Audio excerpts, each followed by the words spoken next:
Welcome to Nasdaq Trade Talks. I'm Jill Malandrino, Global Markets Reporter at Nasdaq.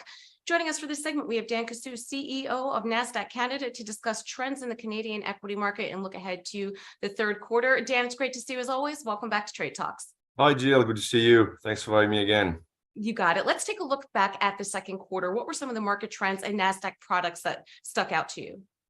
Yeah, so last time we spoke, one of the things I mentioned regarding market trends was that, at least towards the end of Q1, we saw a softening in volumes. I think we were down 20% compared to the prior year. And, although the start of the first quarter was strong, we saw that, tapering off at the end of Q2. Or Q1, sorry. But unfortunately, we see the same trend in Q2, where April was a little bit down compared to previous years, and May also was a pretty slow month in terms of volumes. I believe one of the slowest market volumes we've seen in Canadian equities in at least 7-8 years, pre-pandemic, definitely. But on the bright side, product-wise, we've been doing some good progress. We've had some good successes, some good growth in share. For example, I had mentioned we were going to launch trading in NEO-listed securities in Q2. So we launched that at the beginning of May. So NEO is another exchange, just like us, but they trade their own listed names. So they have some ETFs, they have some corporations as well.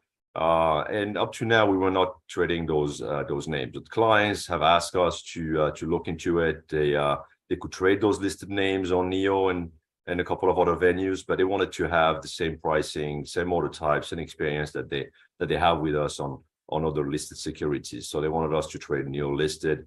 So we launched that in May with the support of the clients that were interested in them, and we had a great launch, very successful. We traded about 3% of that market on day one, 4% on day two, 5% on day three, and it kept growing like this. So the whole month of May was about 7% of market share on average for those securities, which is pretty good for a first month for us. We had a few peaks at 10%, and we expect that to continue to grow into Q3 and the rest of the year. We've also seen some good progress in our odd-lot facility, something that we built with clients in mind. They helped us build it. They provided a lot of feedback, and the results speaks for themselves. We started the year at about 17% of market share in odd lots, and we're now at 25%, and I'm confident that this is going to continue to grow further than the 25 we're at today. So that's another good success there. So it's nice to see that we can maintain share and grow share in some areas. Well, the volumes are declining and not, the best macro environment generally. So Dan, when we look ahead to the third quarter, what is your outlook on the environment, and are there any other initiatives that we should be aware of?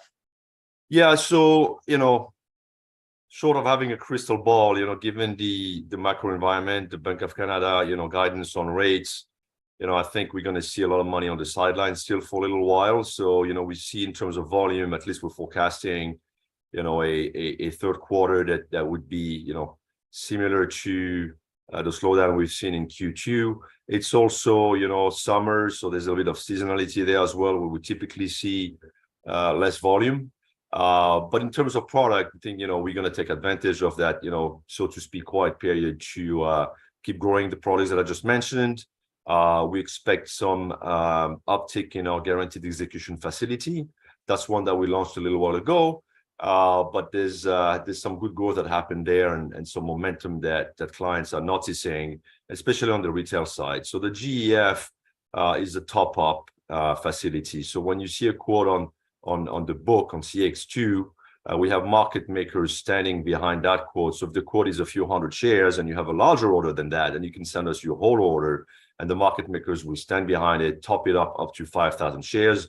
So it allows retail to, fill, relatively small orders in one shot without having to go to several marketplaces, minimizes clearing costs, minimizes cost as well, because we do it for free for them. So it's been pretty popular with retail. So we expect this to see growing a little bit into Q3.